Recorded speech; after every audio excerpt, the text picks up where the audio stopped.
ওমায় দেখে বলে বেলাল তোরে উট দুম্বা ছাগলের মালিক বানায় দেব, থাকার জন্য ভালো ঘরের ব্যবস্থা করে দেব। হযরতে বেলাল ডেকে বলে ওমাইয়া দুনিয়ার কোন পার্থিব সম্পদের বিনিময়ে বেলাল তার ঈমান বিক্রি করবে না, বলুন আল্লাহু আকবার। বলে আমার কথা না শুনলে বড় নেতা আবু জেহেলকে খবর দিব। হযরতে বেলাল ডেকে বলে কোন বড় নেতা ছোট নেতা এখন কাউকে গোনার টাইম নাই, আমরা দুনিয়ার কোন আবু জেহেলকে ভয় করি না, আমি ভয় করি আমার আল্লাহকে। এইবার উমায় দৌড়ে চলে গেল আবু জেহেলের বাড়িতে, যা বলে নেতার সংবাদ খুব খারাপ, আমার বাড়ি কিতদাস বেলাল কালেমা পড়ে মুসলমান হয়েছে, তাই নাকি? বলে হ্যাঁ, ঠিক আছে যাও আমি আসতেছি। আবু জেহেলের কিছু সাঙ্গ পাঙ্গ ক্যাডার মাস্তান ছিল, যাদের কাজই হলো মুসলমানদের উপর নির্যাতন জুলুম চালানো।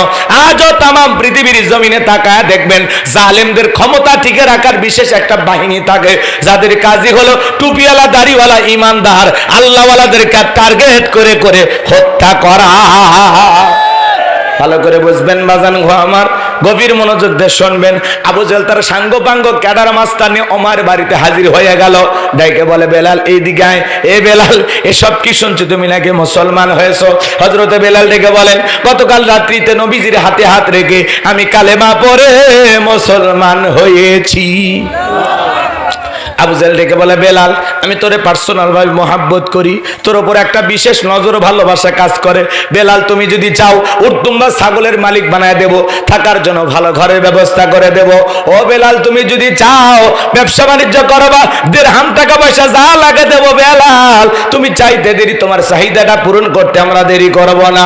হযরতে বেলাল ডেকে বলে আবু জেহেল রে, দুনিয়ার সব সম্পদ যদি আমি বেলালকে দিতে চাও, দুনিয়ার সব সম্পদ ছাড়তে রাজি, নবীজির কালেমা ছাড়তে রাজি নাই। আর একটু জোরে বলেন আল্লাহু আকবার। বেলালের মতো যারা খাঁটি ইমানদার এদেরকে টাকা দিয়ে কেনা যায় না, কিন্তু মুনাফিক মার্কা মুসলমান যারা টাকার কাছে বিক্রি হয়, তারা টাকার জোরে ফতুয়া ঘোরে, টাকা পাইলে বাতিলের 5 আটা গোলাম হয়, এক প্যাকেট বিরিয়ানি খায়া কয় ম্যাডাম আপনি জান্নাতি। এ কথা কয় না গো, এরকম বাতিলের 5 আটা গোলাম আছে না? টাকা পাইলে ফতুয়া পাল্টে যায়, কি হয়? টাকা পাইলে নেতার মন মতো ফতুয়া দেয়, আছে না ভাই? গভীর মনোযোগ দিয়ে শুনবেন বাজান, আমি যে কথা বলতে চাচ্ছিলাম। এইবার আবু জেহেল ডেকে বলে বেলাল এত বড় লোভনীয় প্রস্তাব দিলাম, রাজি হইলা না? সোজা আঙ্গুলে ঘেউ না উঠলে আঙ্গুলে একটু বাঁকা করা লাগবে, এই কথা বলে যুবকদের লিয়ে দিল চাবুক দিয়ে পিটাও। এইবার হযরত বেলালকে চাবুক দিয়ে পিটানো শুরু হয়ে গেল বাজান। ওরা যত জোরে চাবুক মারে বেলাল তত জোরে কালেমা পড়ে। চাবুক দিয়ে পিটাইতে পিটাইতে কালো চামড়া গুলো ফেটে রক্ত ঝরা শুরু হয়ে গেল। ইসলামের প্রথম মুয়াজ্জিম হযরতে বেলাল, এরা চাবুক দিয়ে মারতে মারতে কালো চামড়া গুলো ফেটে রক্ত ঝরতেছে। আবু জেহেল ডেকে বলে বেলাল চাবুক দিয়ে মারতে মারতে কালো চামড়া গুলো ফেটে রক্ত ঝরতেছে, তবুও কি নবী মুহাম্মাদের কালেমা ছাড়বি না? হযরতে বেলাল ডেকে বলে আবু জেহেল রে, মারতে মারতে যদি মেরেও ফেলে দাও জীবনটা দিতে রাজি, নবীজির কালেমা ছাড়তে রাজি না। এবার আবু জেহেল ডেকে বলে এ যুবকের দল, বেলালের পায়ে রশি লাগাও, উটের পায়ের সঙ্গে বাঁধো, মরুভূমির উত্তপ্ত গরম বালিতে বেলালকে ছেঁচড়াইয়া ছেঁচড়াইয়া নিয়ে ঘোরো। সেই উত্তপ্ত গরম বালিতে হযরত বেলালকে ছেঁচড়াইয়া ছেঁচড়াইয়া নিয়ে ঘোরা হচ্ছে। বারলা গাছের কাঁটাগুলো জিব্বার ভিতরে পেরেকের মতো মারা হলো।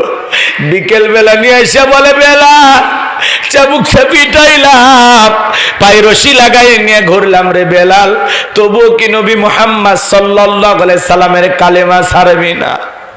হযরতে বেলাল দেখে বলে আবু জেহেল রে, মারতে মারতে যদি মেরেও ফেলে দাও বেলালের নিঃশ্বাস থাকবে যতদিন, বেলাল ইসলামের পথে টিকে থাকবে ততদিন। আবু জেহেল একবার দেখে বলে হে যুবকের দল, বড় একটা পাথর নিয়ে আসা বেলালের বুকের উপরে চাপায়া দাও। বিশাল বড় একটা পাথর নিয়ে আসা হযরতে বেলালের বুকের উপরে চাপায়া দিয়া আবু জেহেল মনে করলো পাথরের চাপার আঘাতে বেলাল মারা যাবে, এই কথা ভেবে কাফেররা চলে গেল। হযরতে বেলাল বুকের উপরে বিশাল বড় পাথর, হাত বাঁধা পা বাঁধা, রক্তাক্ত জিহ্বা নিয়ে তবুও জিকির করতেছে কা। হে বগুড়ার মুসলমানেরা, আপনাকে জিকির করার জন্য কেউ মারে না, পেটে না, ধমক দেয় না, তবু আমরা কপাল পরে আল্লাহর জিকির করি না। হাদিস শরীফের ভিতরে আসছে বাজান, যার জিহ্বাটা আল্লাহর জিকিরে তরু তাজা থাকে, আল্লাহর জিকিরে ভিজা থাকে, ওই জিহ্বাওয়ালা মানুষ কোনোদিন জাহান্নামের আগুনে জ্বলবে না। বলুন সুবহানাল্লাহ। ফাযকুরুনি আযকুরুকুম ওয়াশকুরুলি ওয়ালা তাকফুরুন। তোমরা আমারে স্মরণ করো, আমি আল্লাহ তোমাদেরকে স্মরণ করব। কৃতজ্ঞতা প্রকাশ করো, অকৃতজ্ঞ হয় না। হে ভাইরা, বগুড়ার তরুণ যুবকেরা শুনে যাও, জিকির করার জন্য আলাদা সময় লাগে না। ব্যবসা বাণিজ্য করতে করতে জিকির করা যায়, মাঠে কাজ করতে করতে জিকির করা যায়, রিক্সা ভ্যান চালাইতে চালাইতে জিকির করা যায়, অফিস আদালতে বৈশা আল্লাহর জিকির করা যায়। কথা বলেন। জিকির করার জন্য আলাদা সময় লাগে না। যে ওযু করে যায় নামাজে বসে জিকির করা লাগবে না।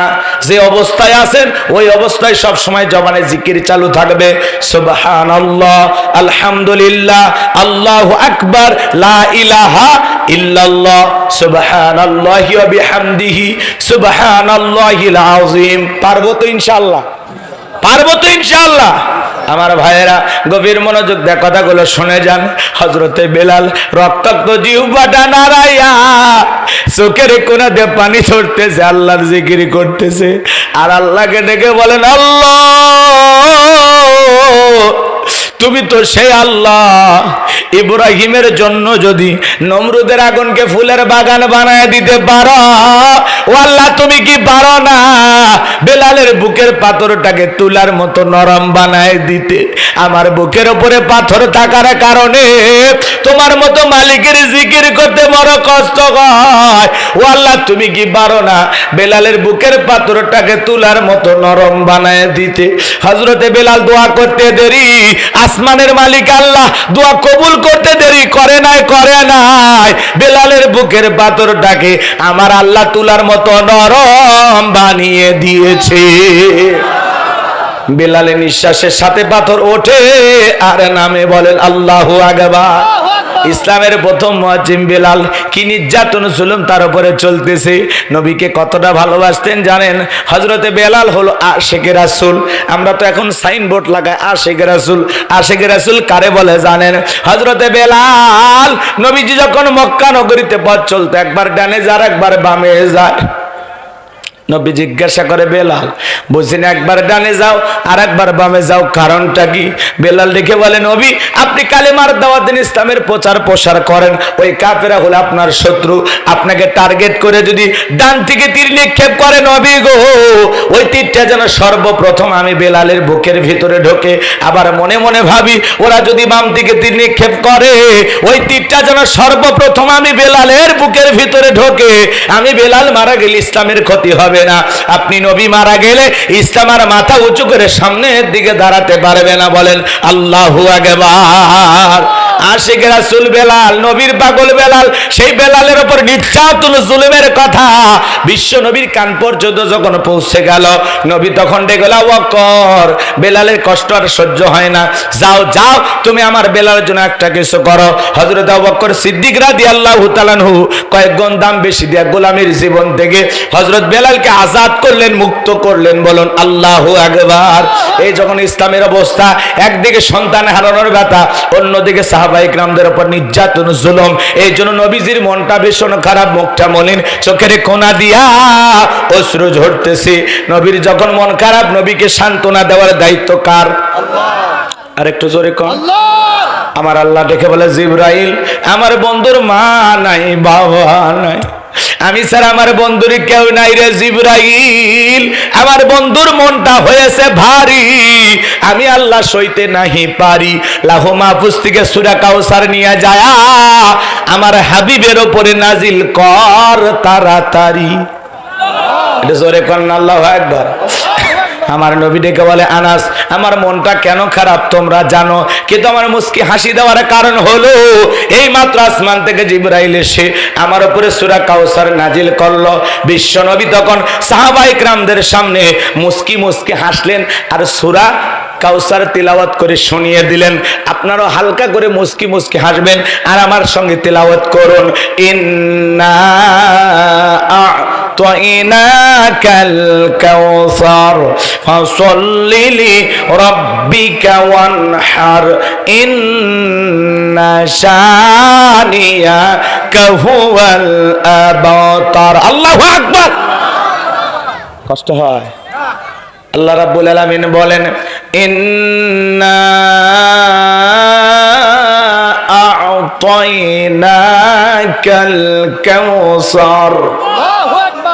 অবশ্যই আমি আল্লাহ পাক আপনাকে হাউজে কাউসার দান করেছি। এই পৃথিবীর অন্য কোন নবী রাসূলকে আল্লাহ রাব্বুল আলামিন হাউজে কাউসার গিফট করেন নাই, হাউজে কাউসার দান করেন নাই। আপনার আমার নবীকে আল্লাহ পাক স্পেশাল ভাবে মুহাব্বত করে ভালোবাসা হাউজে কাউসারের মালিক বানায়া দিয়েছেন। বলেন আল্লাহু আকবার। এজন্য আল্লাহ রাব্বুল আলামিন বলেন, ইন্না আ'তাইনাকাল কাউসার। আল্লাহ রাব্বুল আলামিন বলেন, নিশ্চয়ই আমি আল্লাহ পাক আপনাকে হাউজে কাউসার দান করেছি। ও বগুড়ার মুসলমান, শুনে যান, জেনে যান, এই হাউজে কাউসারের পানি দুধের মতো সাদা, মধুর চাইতে মিষ্টি, পানির মতো ক্লিয়ার। ওই কঠিন কিয়ামতের ময়দানে যেদিন বিচার দিবস কায়েম হয়ে যাবে বাজার, ওই বিচার দিবসের একদিন হবে 50,000 বছরের সমান। যেদিন সূর্য সহাত মাথার উপরে চলে আসবে, সূর্যের তাপে মানুষের মগজগুলো টকবক করে গলে যাবে, যেদিন বেঈমানদের জিহ্বা নাভি পর্যন্ত ঝুলে আসবে, যেদিন জমিনটা হয়ে যাবে তামার জমিন, পাহাড় পর্বত নদী বিল্ডিং ইমারত কোনো কিছু থাকবে না। কুল্লু মান আলাইহা ফান। এই পৃথিবীর জমিনের সবকিছু আল্লাহ তাআলা ধ্বংস করে দেবেন। ওই কঠিন কিয়ামতের ময়দানে যেদিন ভাই ভাইকে দেখে পালিয়ে যাবে, ইয়াউমা ইয়াফিরুল মারউ মিন আখি ওয়া উম্মিহি ওয়া আবি ওয়া সাহিবাতিহি ওয়া বানি। আল্লাহ রাব্বুল আলামিন বলেন, যেদিন ভাই ভাইকে দেখে পালিয়ে যাবে, মাতা পিতা সন্তানকে দেখে পালিয়ে যাবে, স্ত্রী স্বামীকে দেখে পালিয়ে যাবে, কিয়ামতের ময়দানে কেউ কারো উপকারে আসবে না। ওই দিন কেউ কারো বোঝা বহন করবে না। ওই কঠিন কিয়ামতের ময়দানে আল্লাহর আরশের ছায়া ছাড়া আর কোনো ছায়া থাকবে না। ওই ছায়ার ভিতরে আল্লাহ রাব্বুল আলামিন 7 শ্রেণীর মানুষকে ছায়া দান করবেন। ওটা হলো কিয়ামতের ময়দানে আল্লাহ তৈরি করা ভিআইপি গ্যালারি। কিয়ামতের মাঠ হলো ফাইনাল খেলার দিন। আর ওইটা কি? আল্লাহ তৈরি করা স্পেশাল গ্যালারি, যেখানে আল্লাহর ভিআইপি বান্দারা বসবাস করবে। আমার ভাইরা, আল্লাহর প্রিয় গোলামদেরকে আল্লাহ রাব্বুল আলামিন স্পেশাল ভাবে ছায়া দান করবেন। গভীর মনোযোগ দিয়ে কথাগুলো শুনবেন। মানুষ দলে দলে পানি পানি বলে চিৎকার মারবেন আর বিশ্ব নবীর দিকে রওনা করবেন। নবীজি হাউজে কাউসারে পেলেনে দাঁড়িয়ে আছেন, দলে দলে মানুষ নবীজির দিকে রওনা করবেন। কিছু মানুষের সামনে আল্লাহ রাব্বুল আলামিন তাদের চোখের সামনে পর্দার আবরণ তৈরি করে দিবেন। তারা আর নবীকে দেখতেও পাইবে না, হাউজে কাউসারে পেয়ালা পর্যন্ত পৌঁছাইতেও পারবে না। আমার নবী তখন ডেকে বলবেন, আল্লাহ, সংখ্যায় আমি আমার অনেক উম্মতকে দেখতে পাইলাম, কেন জানি সংখ্যাটা কমে গেল, বুঝতে পারলাম না। আমার আল্লাহ তখন ডেকে বলবে, বন্ধু, পাইকের ধরে আপনি সবাইকে হাউজে কাউসারে পানি পান করাতে পারবেন না। দুনিয়ার জীবনে 2টি অপরাধ করেছিল যারা, আজকে আপনার হাতে হাউজে কাউসারের পানি পাবে না তারা। কয়টি অপরাধ? জানার দরকার আছে না নাই? আপনারা কি জানেন?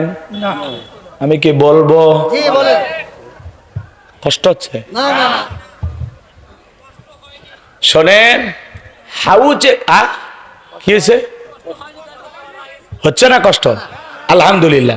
শোনেন, নবীজির হাতে হাউজে কাউসারের পানি পাবে না 2টি অপরাধ যারা করছে। এই 2টা অপরাধ কারা করছে? বেঈমানেরা না ইমানদারেরা? ইমানদারেরা। বেঈমানেরা তো হাউজে কাউসারের পানি পাওয়ার প্রশ্নই আসে না, ওরা তো বিনা হিসাবে জাহান্নামী। কথা বলেন না কেন?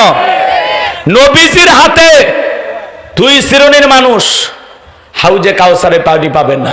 দুইটা অপরাধ করার কারণে। ওই দুইটা অপরাধ আপনার আমার ভিতরে থাকতে পারে কিনা একটু জানার দরকার আছে না নাই? একটু অপেক্ষা করেন, খুবই জরুরি। আমার ভিতরে থাকতে পারে, আপনার ভিতরে থাকতে পারে।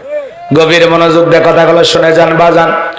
নবীজি হাউজে কাউসারের পেয়ালা নিয়ে দাঁড়িয়ে আছেন, নবীজিকে আপনি দেখবেন আর নবীজির হাতের হাউজে কাউসারের পেয়ালার পানিটা পান করবেন।